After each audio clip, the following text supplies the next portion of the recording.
There wasn't a meltdown, no dramatic exit, no bold declaration on social media.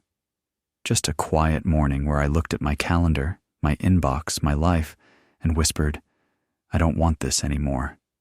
I didn't want more meetings, more noise, more pressure to prove myself.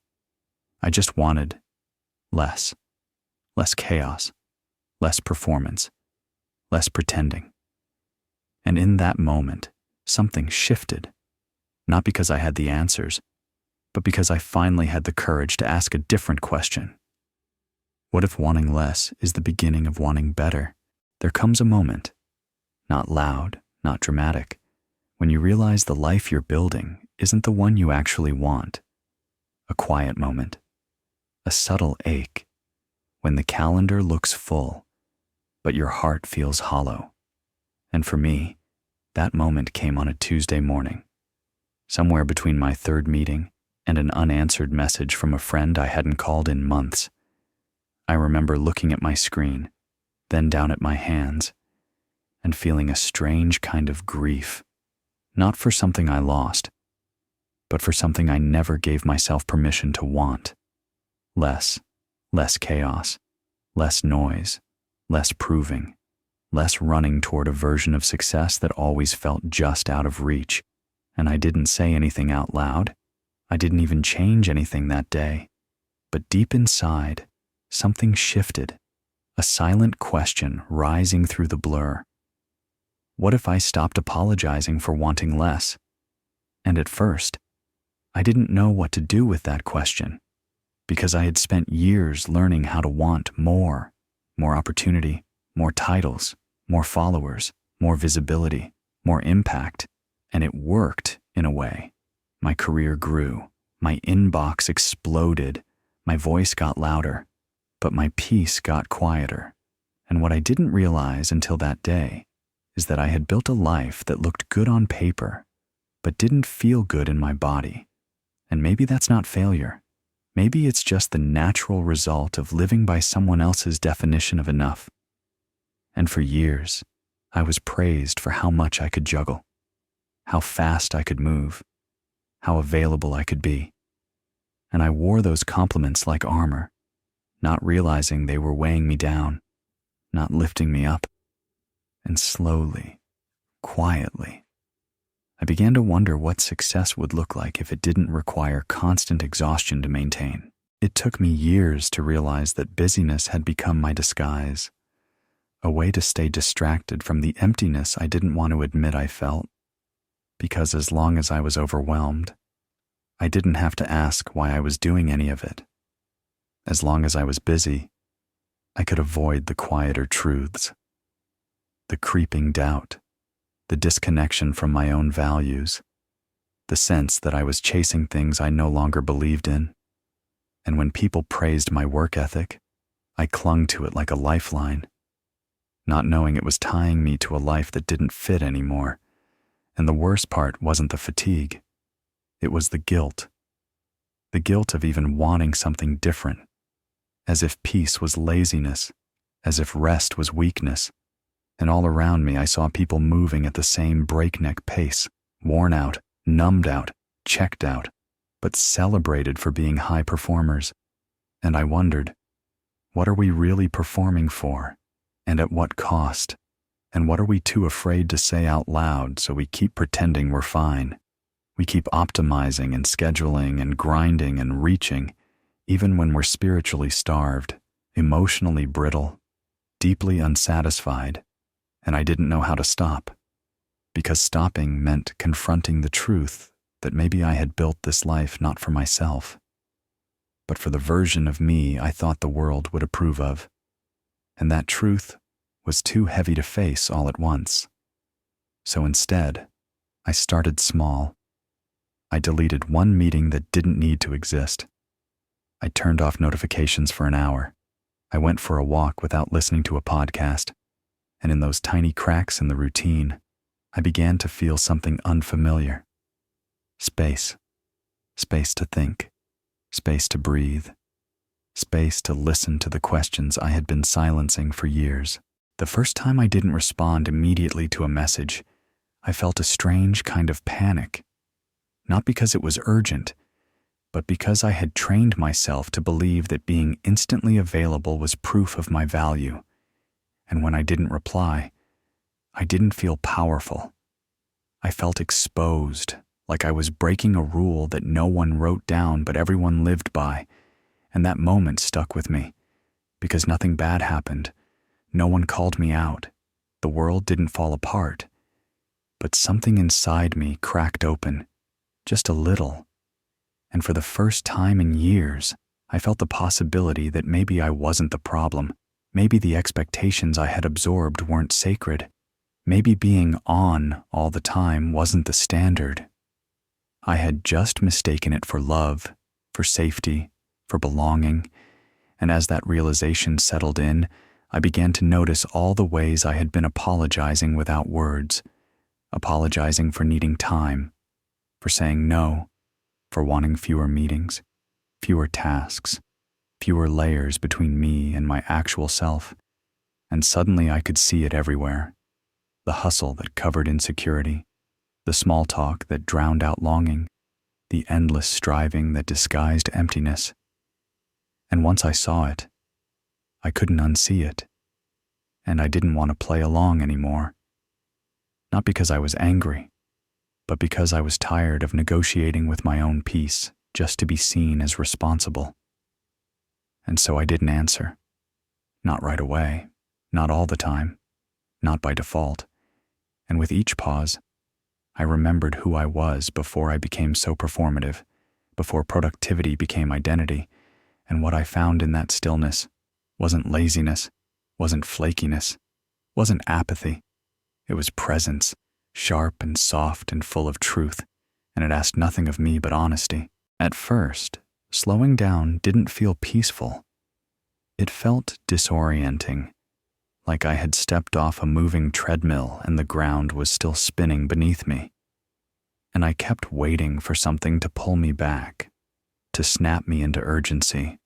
Because when you've spent your whole life equating momentum with worth, stillness feels like failure, even when it's exactly what you need. And I had to confront how addicted I had become to the feeling of being needed. How much of my identity was tied up in being the one who shows up, fixes, anticipates, responds, the invisible glue holding everything together. But glue gets tired too, and I began to wonder what it would be like to be whole without holding everything else, to be present without pressure, to be valuable without being busy. And those weren't questions I could answer quickly. They were the kind that needed time, silence, slowness, and so I gave it to myself, not as a reward, not as a break, but as a way back to clarity. And in that space, I noticed how much noise I had internalized, the emails I answered before reading twice, the calendar blocks I never questioned, the tension in my jaw from sprinting through a day that no longer belonged to me, and little by little, I began to re-inhabit my life, not with grand declarations or dramatic changes, but with quiet choices, with small pauses, with the courage to not fill every moment with productivity. And I realized that slowing down doesn't mean you're falling behind. It means you're finally catching up to yourself, to the voice you buried beneath the metrics and meetings and constant motion. And that voice didn't want more, it wanted meaning. I used to believe that value came from visibility, that if something couldn't be measured or monetized or admired, it didn't count, and so I chased the kind of wins people could see. Promotions, praise, praise again, emails with exclamation marks and applause in meetings. But beneath it all was a growing hollowness, a quiet ache that whispered, "This isn't it."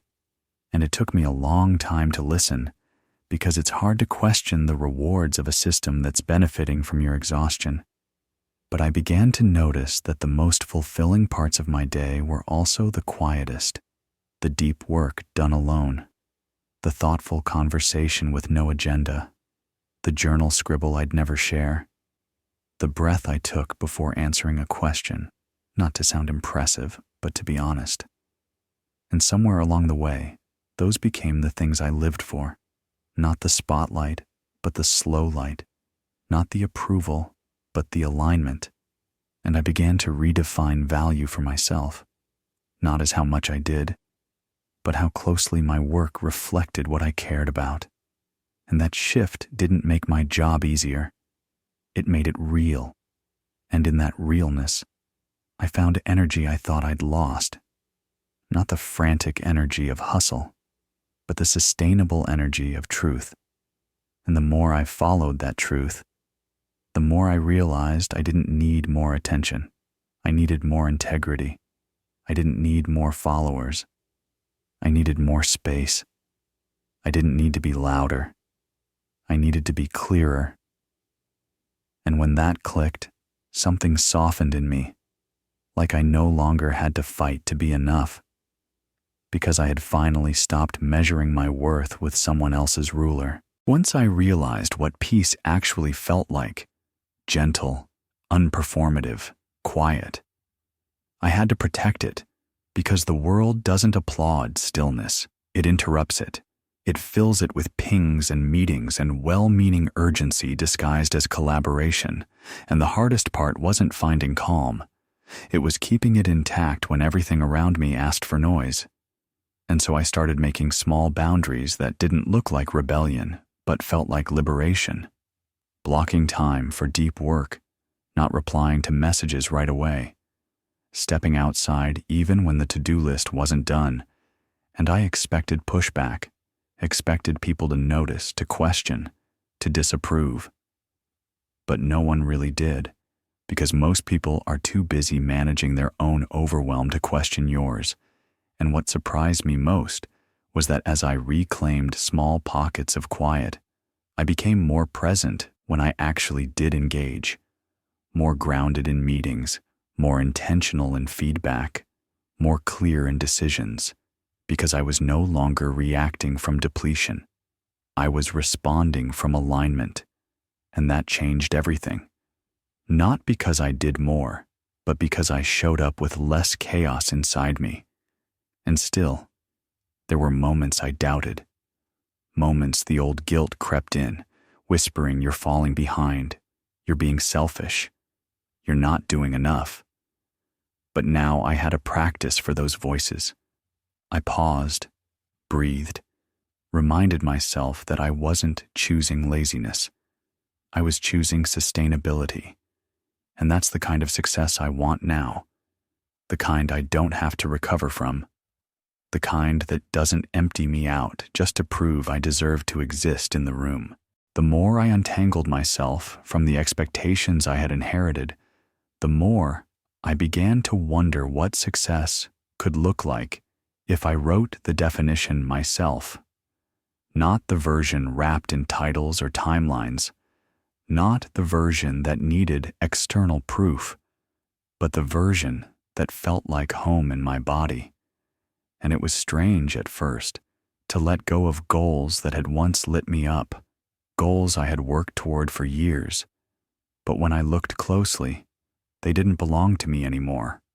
Or maybe they never did. Maybe they were borrowed from mentors, from books, from metrics that once sounded empowering, but now felt like weight. And it's hard to grieve something while also being relieved to let it go. Hard to admit you've outgrown a dream, especially when it still looks good from the outside. But I learned that growth doesn't always mean more. Sometimes it means deeper, slower, truer. And when I stopped striving for things I didn't believe in, I made room for something else. Clarity, alignment, presence, peace. And with that space came a different kind of ambition. One that wasn't about chasing, but about choosing. One that didn't need applause, but required integrity. And I found myself measuring success in quieter ways. Did I leave space to breathe today? Did my actions reflect my values? Did I say what I meant and mean what I said? Did I give without expectation and rest without guilt? And the more I lived by that compass, the less I needed to justify myself, because the life I was building didn't need defending. It made sense in my bones, and that was enough. I didn't announce it, didn't post about it, didn't make a grand statement. There was just a day when I stopped apologizing, not in anger or rebellion, but in quiet resolution. A day when I no longer felt the need to explain why I chose the slower path, the simpler work, the quiet win. And it didn't mean I had no ambition.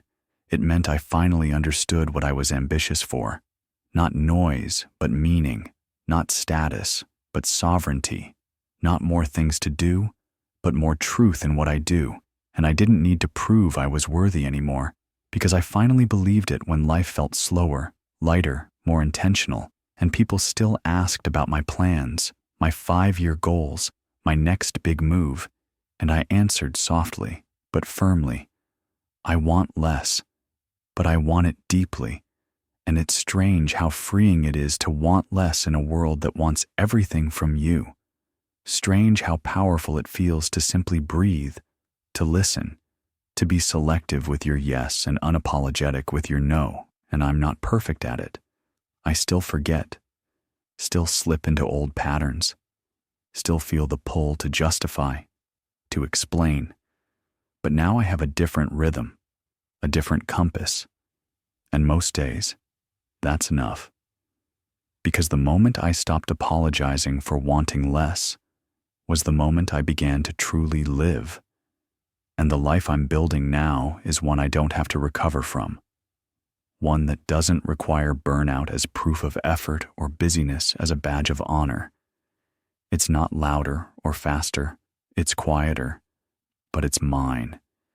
And if you're listening to this wondering if it's okay to want less too, this is your permission. Not from me, but from the quiet inside you that's been waiting for you to listen. Less doesn't mean settling. It means aligning. It means trading exhaustion for clarity, noise for presence, performance for truth. The day you stop apologizing for wanting less is the day you start choosing what matters most.